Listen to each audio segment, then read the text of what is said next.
After another crushing loss in prime time to a bitter division rival, enough is enough. It's time to put Brandon Staley on the hot seat. You are Locked On Chargers, your daily podcast on the Los Angeles Chargers, part of the Locked On Podcast Network, your team every day.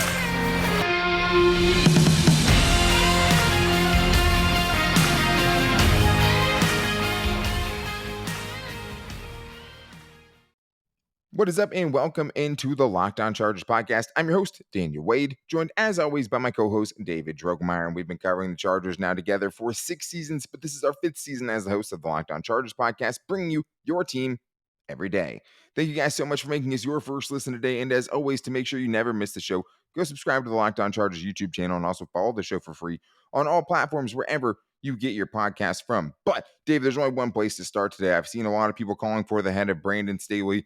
Understandably so. It was a very frustrating loss, 2 frustrating losses back to back. So it's time to broach that question, whether it's time to put Brandon Staley on the hot seat, because now, we're almost 2 seasons in, or at least a season and a half in, and the Chargers have underwhelmed, obviously. So we'll talk about that. We'll also talk about just the updated playoff chances for the Chargers after that loss, what it would have meant if they would have won, and now where they kind of stand and what they have to do from here on out if they want to give themselves a chance at the playoffs. And then a fun topic at the end, we'll get into the highlight duo of Joshua Palmer and Keenan Allen. I think the Joshua Palmer hype train is now back on the tracks, and we got to fully see how important Keenan Allen is to this offense. But today's episode of Locked On Chargers is presented by PrizePicks. PrizePicks is daily fantasy made easy. Pick 2 to 5 players, and if they score more or less than their PrizePicks projections, you can win up to 10 times your money on your entry. First-time users can receive a 100% instant deposit match up to $100 with the promo code Locked On. That's PrizePicks.com, promo code Locked On. David, it's buy or sell as we always do on our Tuesdays, getting into the biggest storylines and overreactions for the Chargers. And I think right now, one of the main one that's out there is that Brandon Staley should get fired. I know people have been fed up. I think Joe Lombardi's taken a lot of shots. Now it seems like that the heat is on Brandon Staley. So are you buying or selling that Brandon Staley is now firmly on the hot seat? Yeah, I mean, I think when you look at this season for the Chargers and you saw all of the anticipation and you saw all the moves that the Chargers made in the offseason to try to put themselves in a position to be a legitimate contender for this, for this AFC, for the AFC West, we thought that the Chargers were ready to stand up to the Kansas City Chiefs and really be someone who was going to be a legitimate contender. And unfortunately, through 10 games of this season, it's not happened. And last year, it did not happen. You had an opportunity to get to the playoffs. You lose in crushing, horrible, in a horrible defeat to the Las Vegas Raiders, and you get sent home. This year, it's been a bunch of injuries, but it's also been the Chargers not winning any games against any quality teams. Honestly, I have to buy it as much as I don't want to in this point in the season, Daniel. 9-8 last year, 5-5 so far this year, 14-13. That's pretty much the definition of mediocrity. Yeah, and it just feels like mediocrity isn't good because Brandon Staley is not on the normal scale of NFL coaches. Brandon Staley is the coach of Justin Herbert, right? And a lot of other really talented players. And I mean, there's a lot of things that go into this. And I said at the beginning of the show, it's time to put him on the hot seat. And I think the hot seat is the right place for him to be because when you have someone like Justin Herbert, and everyone can see how talented he is, one of the biggest selling points for Brandon Staley as the Chargers head coach was, okay, hey, maybe he's not an offensive coach to work with Justin Herbert. But if the Chargers could turn their defense around and you pair that quarterback with a great defense, think about what it could happen, right? And could be lethal. Taking some off of Justin Herbert's plate and not making him have to be the hero every single week. Even after his first season with Anthony Lynn, it was obvious that you didn't want to have this dude have to do it all by himself all the time if you wanted him to develop the way that he needed to. Yeah. The problem with Brandon Staley is his defense has been really bad basically since he's taken over. And there's a ton of reasons for that. Last year, the biggest excuse, it wasn't his guys. There wasn't enough talent there. Well, after another offseason, and that's the other thing too, is the offseason hype brings a certain level of expectations as well. Absolutely. You go spend big money on J.C. Jackson and all the other guys the Chargers brought in, Sebastian Joseph Day, Austin Johnson, and a lot of those guys have been solid. J.C. Jackson obviously never really got that chance, but was bad when he was in. The Chargers have just been bad, and that's the biggest problem here with Brandon Staley. Whether that's the defensive coaching staff not pulling through, it's going to come down on him because if you're not able to bring in that innovative style of defense that made you the number one defense when you were at the Rams in 2020, what's the point of being a defensive genius or defensive guru? It seems like that's all gone away. This year, they are 30th in the league as far as points per game allowed. Last year, they were 30th in the league in points per game allowed. It's not good enough. I mean, they've been one of the worst defenses in the league with guys like Derwin James and Khalil Mack now this season, Joey Bosa last season. I mean, they've had some good players. That's the biggest problem here. They're just not a good defense, and he was supposed to be the guy that was going to come in and help. And every week, it seems harder and harder to see how he's helping this defense or how his defensive expertise is helping this team.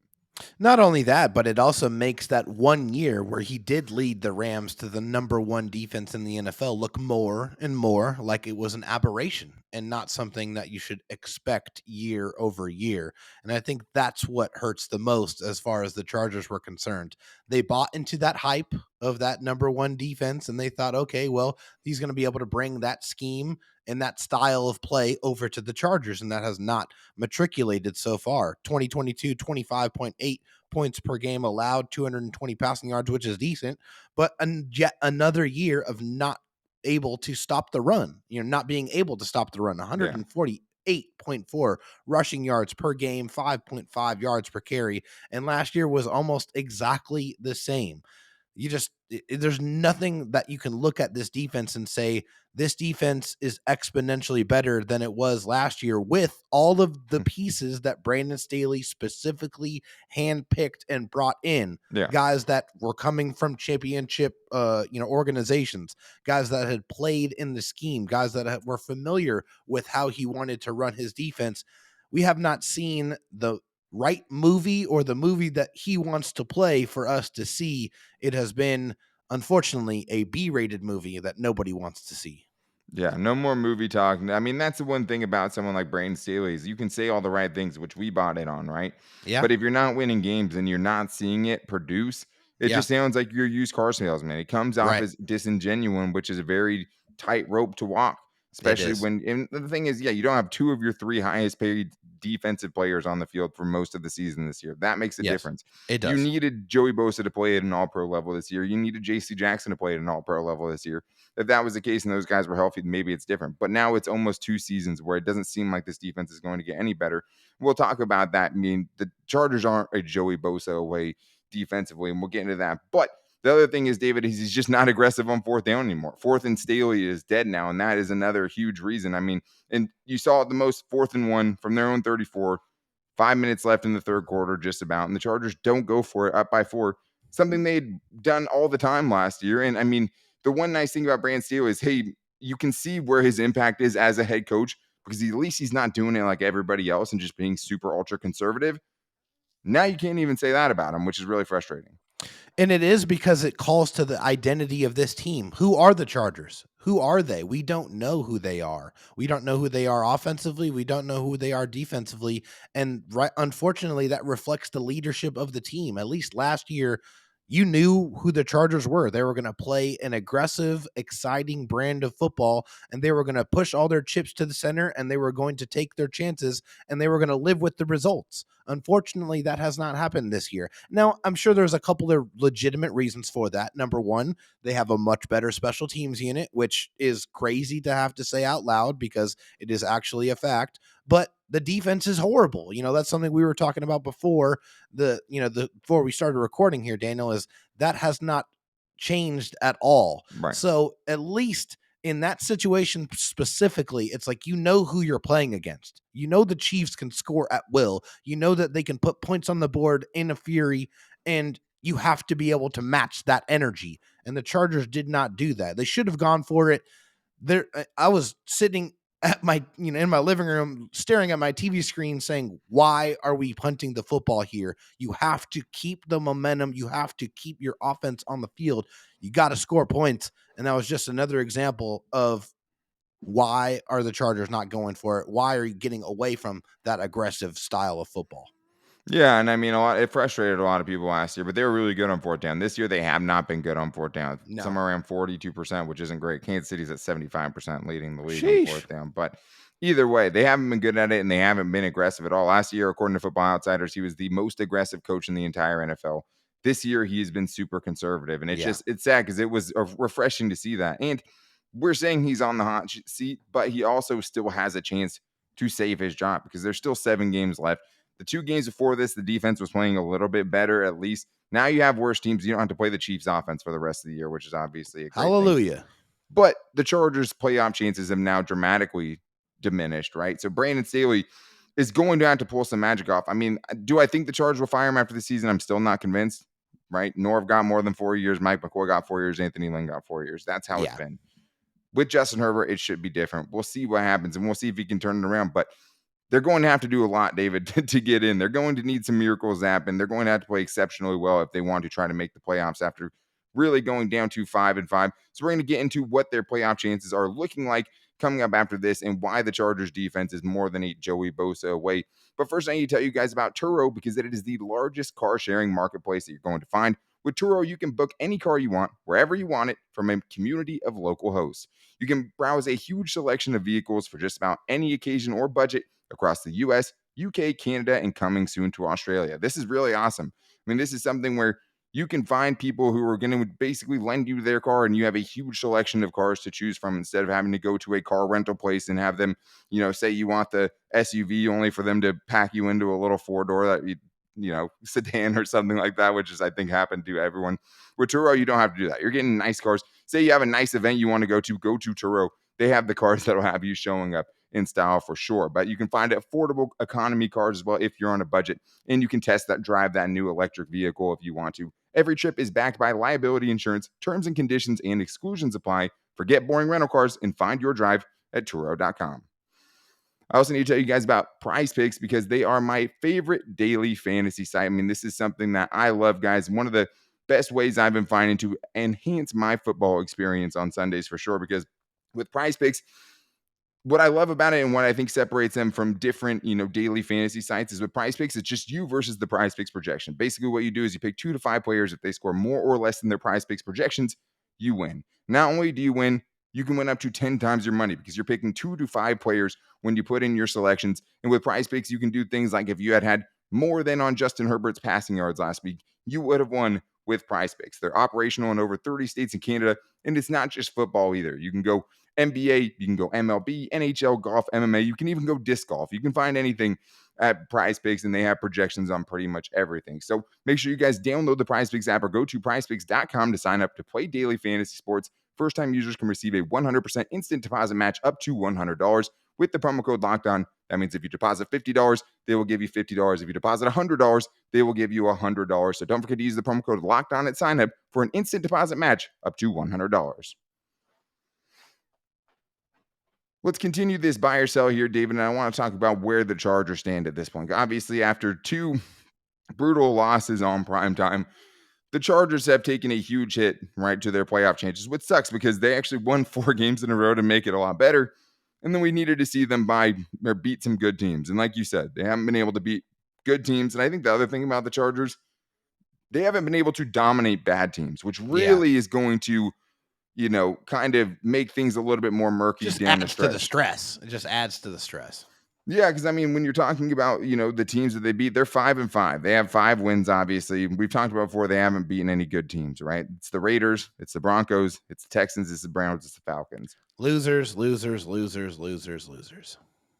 That's the other thing about Brandon Staley, too. 1 double-digit win this year, right? They're not blowing any teams out. They had more last year. I think they had 3 double-digit wins last year, but they're not blowing out the bad teams, which is why it's going to make things tough down the stretch if they want to make the playoffs, David, because this is from Lindsey Theory of ESPN. The Chargers had a 48% chance to make the playoffs entering Week 11. With the win over the Chiefs, their chances would have improved to 69%, but instead have fallen to 42% with the loss, according to ESPN's Football Power Index. So the buy or sell here is this, David. The Chargers sealed their playoff fate in the loss to the Chiefs. Well, playoff fate, as in they know which direction they can go in. Definitely. Well, they sealed the fact that they're not going to make the playoffs. That's what their fate is. Yeah, no, I'm selling that. I'm not going to sit here and say right now that they are completely out of the playoff picture. Now they are out of the division picture. That is for sure. They definitely sealed their AFC West fate for sure. Yeah, that's done. Yeah, there's no chance there. But if you look at who is in the 6th seed and the 7th seed, which happens to be right now the Pats and the Bengals, they are both 6-4. The Chargers are 5-5, so they are very much on the bubble, and if you look at who the Chargers are playing the remaining of their season, the Cards, the Raiders, the Dolphins, obviously tough game, the Tennessee Titans, tough game, the Colts, the Rams, and the Denver Broncos. I think, honestly, there's a lot of winnable games on there, but there is really no room for error. You have to win all the games that you're supposed to win, and probably, possibly pull out one of the games that you're not, supposed to win. But you look at the Pats and you look at the Bengals records, they have some really tough games on their schedule too. The Bills, the For Bengals, who? the Dolphins, for the Patriots, for the Patriots, and they have to play the Bills twice, and the Bengals, they have to play the Titans, they got to play the Chiefs, they have to play the Bucks, and they have to play the Bills as well. So there are several tough opponents for each of these two teams that are currently sitting in the 6th and 7th seeds, Daniel. So I do feel like there is a chance that the Chargers could still make the playoffs as a wild card. Yeah, I mean, I don't think that they've totally lost their playoff hopes. I just think the thing is in that scenario, well, I've talked about it before. I've said Yeah. you have to win one of the Chiefs game, the Titans game, or the Dolphins game. So I Yeah. mean, you have to win one of those two games, because we can't just assume the Chargers are going to beat all the bad teams left on their schedule, No. right? Because that would mean if you only lost to the good teams and you beat all the bad teams, you'd go 5-2 down the stretch. Yeah. I just don't think it's ever that black and white with the Chargers. I think they'll lose at least one of those games against the Cardinals, Raiders, against the Colts, Rams, Broncos. One of those 5 games I think they're going to lose, maybe even more, right? With how bad. The bad thing is, that's assuming, you're only going to win, lose those 2 games. So, I mean, Yeah. 5-2 is a really, really tough stretch down the season. And they could get there. They should beat those teams. In the back, like, it sucks because I think if we knew they could play to the level they got to last night, Yeah. I think you feel really good about them going up against those bad teams on their schedule. It's just you still have never seen that consistency from this team. And more importantly, they've let so many bad teams hang around them Yeah. that one of these games is going to end badly if you keep flirting with fire like that. And I think Yes. the one thing that has to happen for the Chargers to really make this run is they're just going to have to get much more improvement from their defense, because I know it's asking a lot. We don't know when Joey Bosa is going to be back. Brandon Staley, again, doesn't have an update on that, which is really bad because, I mean, Disconcerting. Yes. he's about to hit the mark we thought would be the longest he was going to be out at Yeah. 10 Week weeks. This will 10. be the 10th week right now. Yeah. So that's not great. But it just feels like, David, even with Joey Bosa, like, this defense isn't enough. So that's the buy or sell today, is the Chargers defense is more than a Joey Bosa away from being, I mean, I would say even decent. Yeah, that's definitely, I'm buying that. And, as much as Joey Bosa is a lot of things, and he does bring a lot to the table. He is a relentless pass rusher, one of the best in the league. He is a great run defender, and I mean great. He's just one of the best pure edge players in the NFL.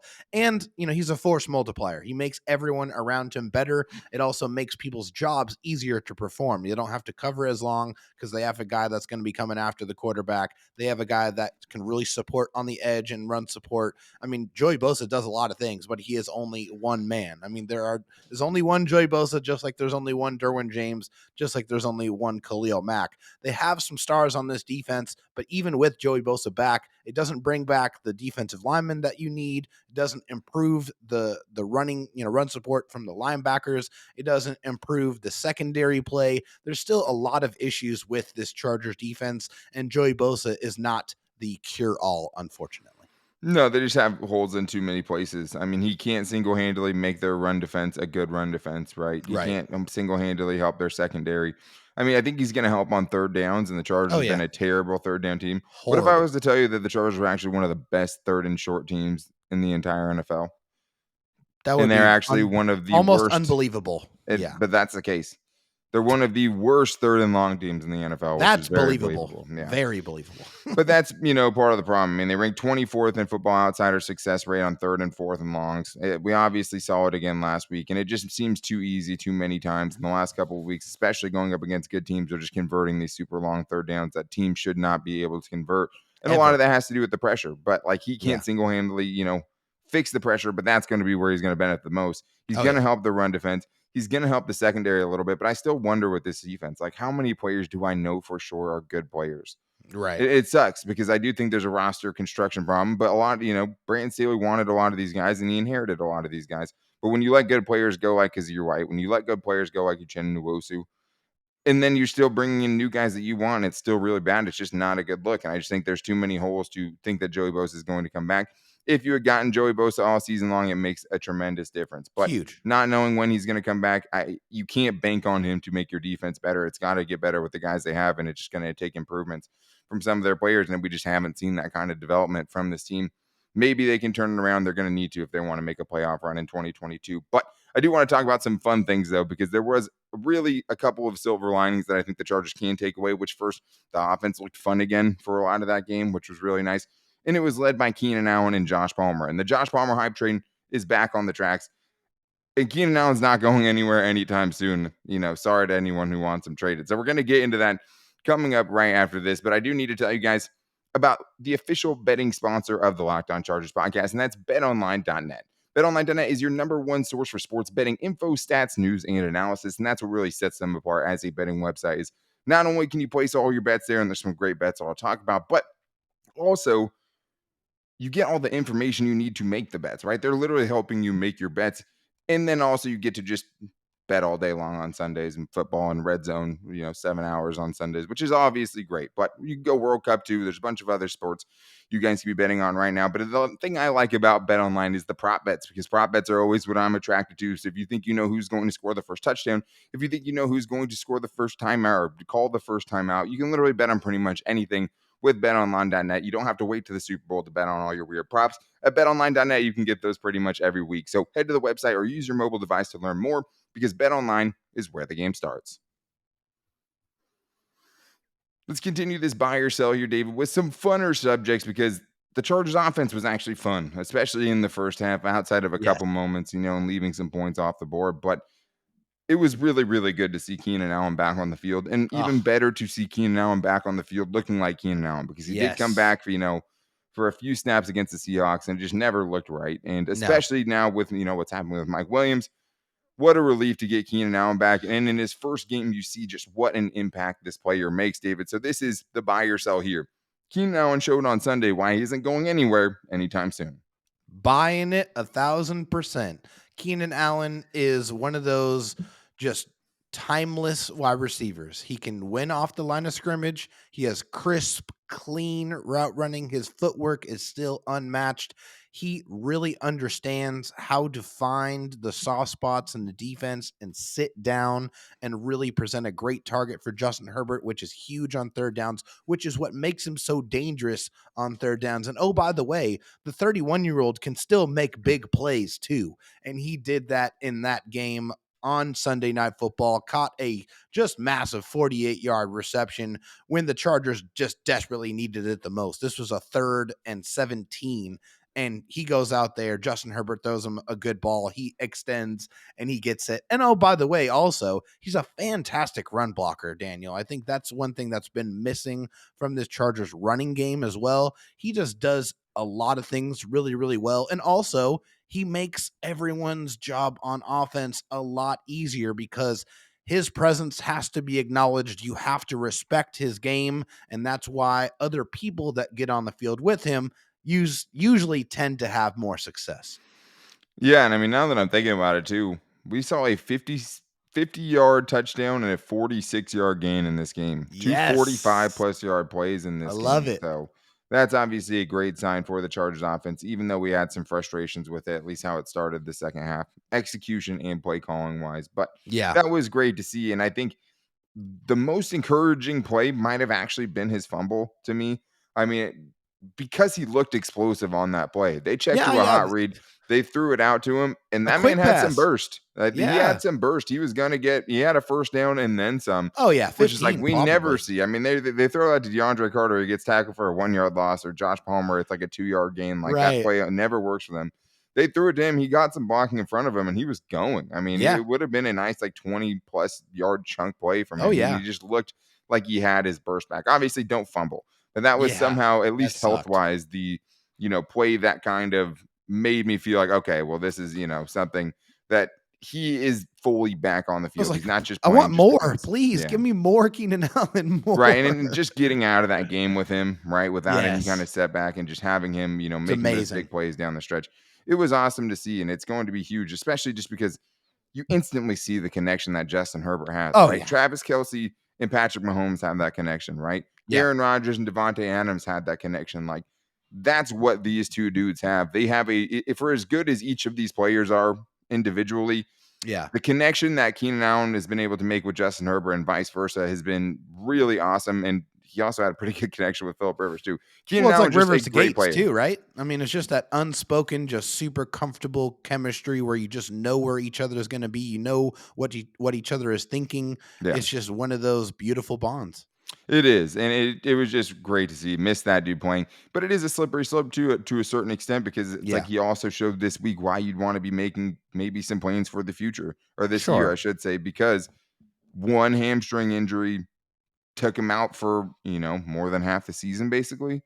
Yeah. So it is a bittersweet thing, but like there's just no denying the impact this dude has, and hopefully what happened to him this year is at least provides a better roadmap to how to avoid a situation like that with him missing such an extended time. Next time, just put Hopefully. him on injured reserve and let Yeah. the dude sit, let him heal, do whatever you have to do. But he showed that there's just no connection that Justin Herbert has like it, and it's super important to this team: blocking, receiving, pretty much everything in Everything. between. Yep. Josh Palmer, though, even with Keenan Allen on the field, actually led the Chargers in receiving yards in this game. Keenan Yep. Allen's on a pitch count. Maybe things change there a little bit. Sure. But, Yeah. David, this is a dude, what, 3 weeks ago, we're like, hey, he has one good game against the Jaguars. That's cool. But every other game, he's failed to kind of live up to the platform he was given, right? Yeah. Being out there without Keenan Allen, being out there Right. without Mike Williams for some of this. And it felt like he underdelivered. Now, 2 of the last 3 games, he's gone over 100 yards. In this game, he was phenomenal again, has a 50-yard touchdown, had a few really, really big-time catches in this game. So, David, to me, the buy or sell is this. The Joshua Palmer hype train is back on the tracks. It is definitely back on the tracks. I'm buying it for Joshua Yeah. Palmer, and it's really, really exciting because this is the type of growth that you want to see from a young player like this. Last year, 33 catches, 353 yards, 4 touchdowns.